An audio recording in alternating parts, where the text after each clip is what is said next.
अस्सलाम वालेकुम दोस्तों। आज हम FI एक्ट 1974 देखेंगे। ठीक है। तो ये यहाँ से शुरू होता है। An act to provide for constitution of a federal investigation agency. ठीक है।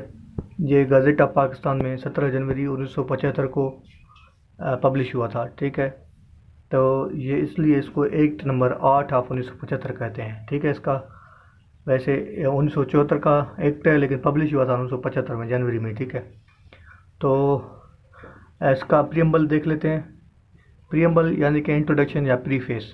हर एक्ट में प्रियम्बल लाजमी होता है। जैसे हमारे आईन पाकिस्तान में भी प्रियम्बल है। तो इसका प्रियम्बल क्या है कि भाई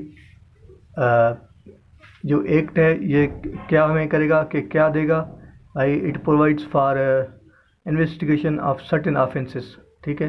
सर्टेन ऑफेंसेस, ऐसे ऑफेंसेस जिनका ताल्लुक फेडरल गवर्नमेंट से है। ठीक है। तो उनके बारे में ये हमें एक्ट जो है ना ऑथोराइज करता है इन्वेस्टिगेशन करने के लिए। ठीक है। तो यहाँ से शुरू होता है ये। It is hereby enacted as follows. Short title क्या है इसका टाइटल है, एक्ट का टाइटल है फेडरल इन्वेस्टिगेशन एक्ट 1974। ठीक है। उसके बाद उसका एक्सटेंट क्या है। It extends to the whole of Pakistan and applies to all citizens of Pakistan, public servants, wherever they may be. ठीक है। जहाँ कहीं भी हो। It shall come into force at once. ये कमेंसमेंट कहाँ से कमेंस होगा, शुरू होगा, स्टार्ट होगा। कमेंस यानी कि स्टार्ट। या it shall come into force at once. ठीक है। जैसे ये पब्लिश हुआ वैसे ही ये आपका कमेंस हो जाएगा 1975 से, 17 जनवरी से। ठीक है। आगे चलते हैं। सेक्शन 1 था टाइटल का, सेक्शन 2 है डेफिनेशन का। In this act, unless there is anything repugnant in the subject or contest, agency means federal investigation agency constituted under section 3। ठीक है। सेक्शन 2A का है एजेंसी को डिफाइन करता है section 2A। Section 2B court को define करता है। Court means CRPC, criminal procedure code 1898 CRPC। उसके बाद सेक्शन 2C डायरेक्टर जनरल में director general of the agency. उसके बाद 2D है provincial police means police constituted by provincial government under the police act 1861। उसके बाद है public servant 2E public servant means public servant defined in section 21 of Pakistan penal code. Includes an employee of corporation or body or organization set up controlled or administered by or under authority of federal government. Special police section 2F है special police means Pakistan special police establishment constituted under Pakistan special police establishment ordinance 1948। उसके बाद है section 2 का G special persons क्या हैं। Means persons who are appointed to posts in or under provincial police in pursuance of article 3 of the special police and provincial police amalgamation order 1962।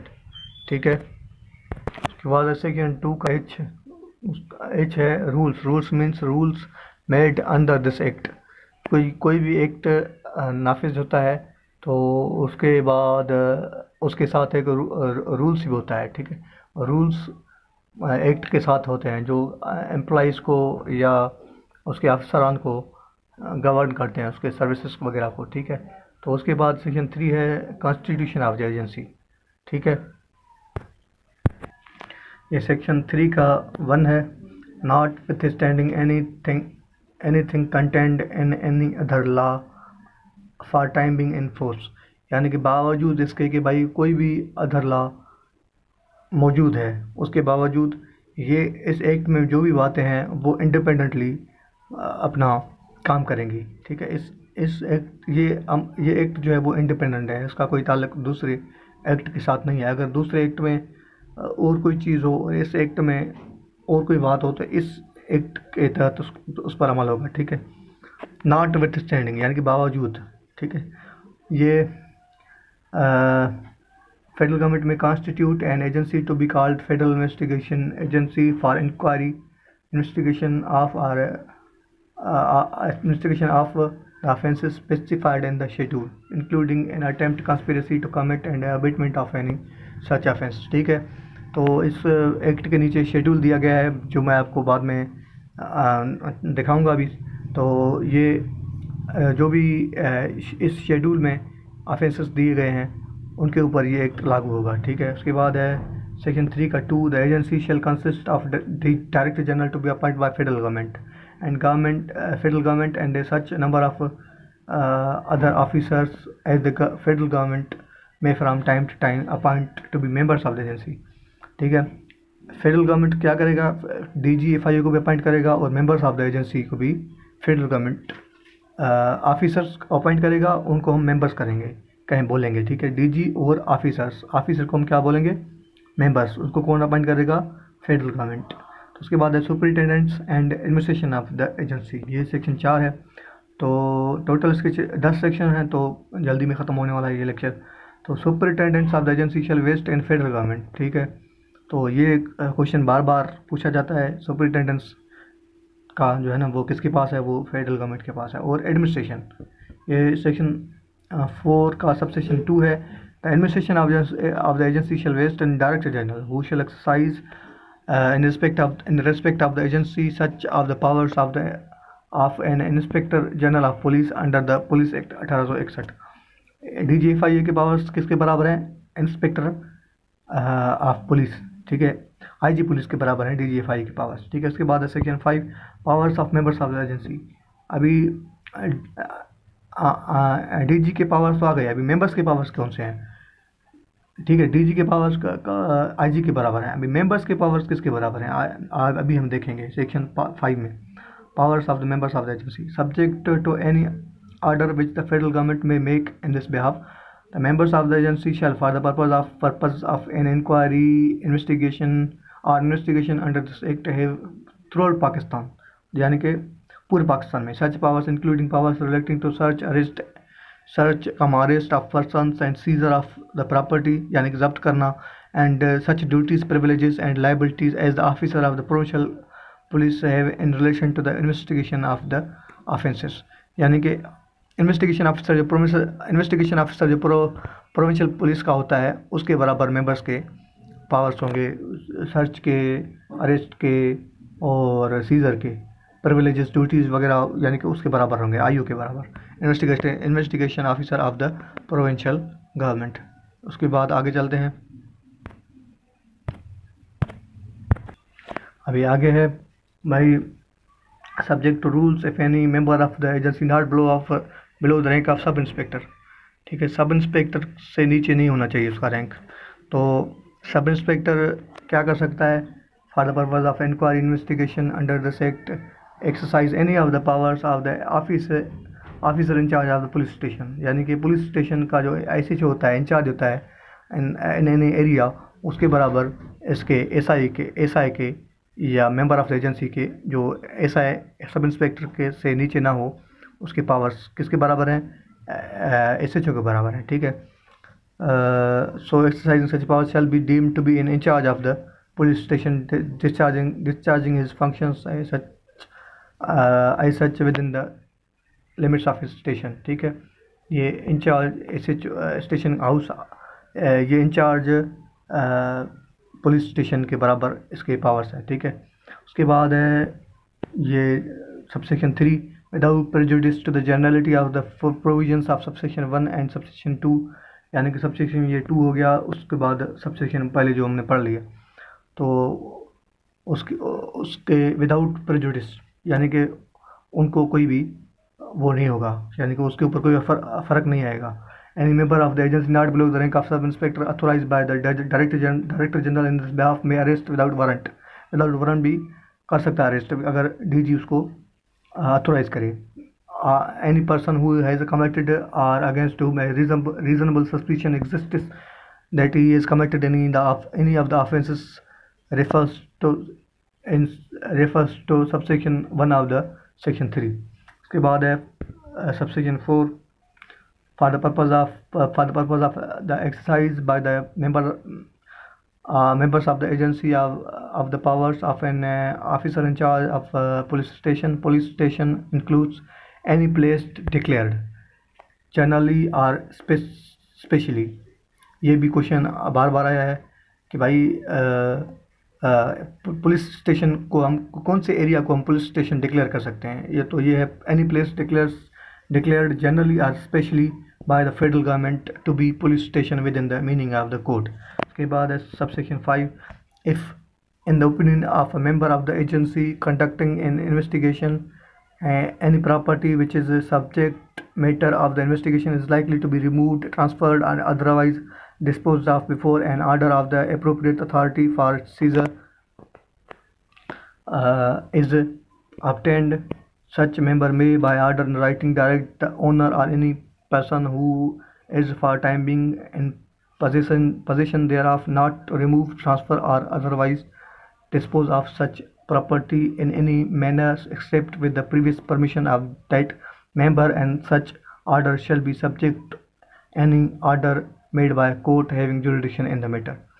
ठीक है, तो ये कोई भी आईओ इन्वेस्टिगेशन कर रहा हो किसी भी प्रॉपर्टी के बारे में, तो वो ऑर्डर कर सकता है भाई जब तक इस केस का फैसला ना हो जाए, इस प्रॉपर्टी का फैसला ना हो जाए, तो तब तक इसको आप क्या नहीं कर सकते, इसको डिस्पोज ऑफ नहीं कर सकते, इसको ट्रांसफ़र नहीं कर सकते किसी और के नाम पे, तो वो ऑर्डर कर सकता है। ठीक है, उसके बाद है subsection 6।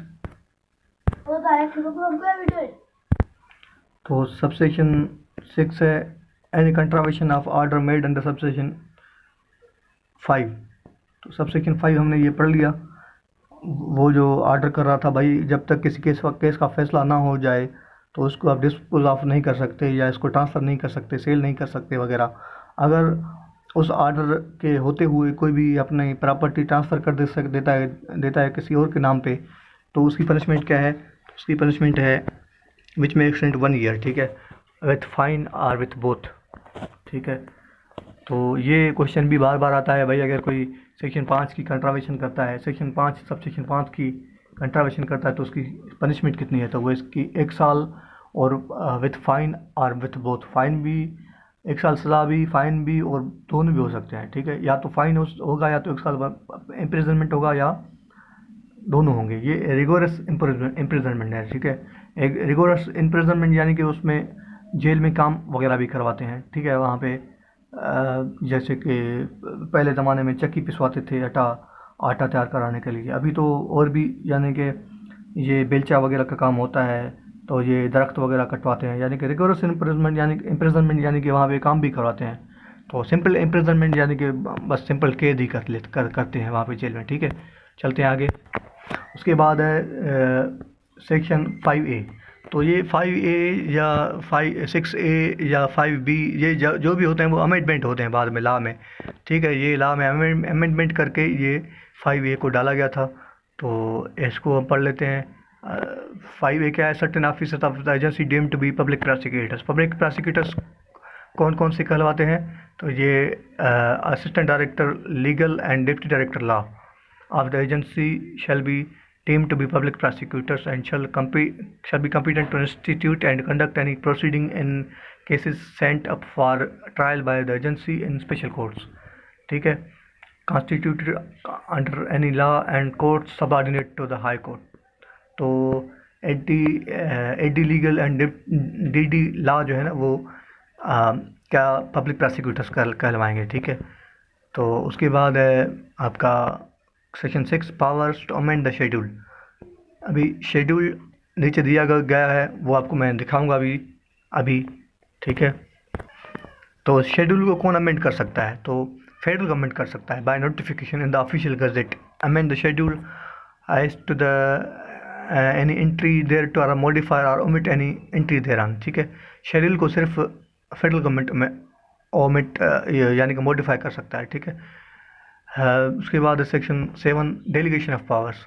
The Director General may by order in writing direct that all or any of his powers under this act or rules shall subject to such conditions if any may be specified in the order be exercisable also by any member of the agency. अपने powers DG किसी भी member को यानी कि ASI को, inspector को या किसी को भी दे सकता है अपने पावर्स, ठीक है, बाय ऑर्डर इन राइटिंग। उसके बाद है इंडेमिनिटी, सेक्शन 8 है इंडेमिनिटी। इंडेमिनिटी क्या है? इंडेमिनिटी यानी कि कोई भी मैं अपने डिपार्टमेंट की तरफ से कोई भी केस वगैरह करता हूँ तो उसमें कोई अगर मेरे से गलती हो गई तो मेरे ऊपर कोई केस नहीं होगा, इंडेमिनिटी इसको कहते हैं। नो सूट, प्रोसिक्यूशन और other legal proceeding shall lie against the federal government any member of the agency, ठीक है, मेंबर ऑफ द एजेंसी यानी कि एएसआई, सब इंस्पेक्टर, इंस्पेक्टर वगैरह। Member of the agency or any other person exercising any power or performing any function under this act or the rules for anything which is in good faith done or intended to be done under this act or the rules, ठीक है। Indemnity है इनको जो FIA के अफरान हैं उन पर indemnity class लागू होगा, यानी कि उनके ऊपर कोई केस नहीं हो सकता, ठीक है। आगे चलते हैं। सेक्शन 9 है पावर टू मेक रूल्स। अभी फेडरल गवर्नमेंट रूल्स बना सकता है, ठीक है। फेडरल गवर्नमेंट कौन कौन से एरियाज़ में रूल्स बना सकता है वो नीचे यहाँ पे दिए गए हैं, किस किस फील्ड में फेडरल गवर्नमेंट रूल्स बना सकता है। Federal government may by notification in the official gazette make rules for carrying out the purposes of this act in particular and without prejudice to the generality of the foregoing power. Such rules may provide for all or any of the following matters, namely the terms and condition of service of DG and other members of the agency and qualification for recruitment to various posts. Federal government rules बना सकता है भाई, terms and conditions of the DG, वहाँ पे rules में बना सकता है भाई। टर्म्स कंडीशन डीजी के क्या होंगे भाई, 2 साल के लिए डीजी आएगा या 5 साल के लिए आएगा या कितने साल के लिए आएगा, और मेंबर्स जो आएंगे तो वो कितने साल के लिए आएंगे, उनकी पे क्या होगी वगैरह वगैरह। उसके बाद है the powers and functions of the members of agency in relation to conduct of inquiries and investigation। भाई पावर्स क्या होंगे ये मेंबर्स ऑफ एजेंसी यानी एएसआई, सब इंस्पेक्टर वगैरह के पावर्स क्या होंगे, उसके ऊपर भी फेडरल गवर्नमेंट रूल्स बना सकती है। उसके बाद है the nature and extent of assistance which the agency may provide to provincial investigating agencies. तो एफआईए का क्या रोल होगा दूसरी एजेंसीज को असिस्टेंस देने के लिए, ठीक है। उसके बाद है powers of the inspector general, powers of the inspector general of police under the police act which shall be exercisable by DG.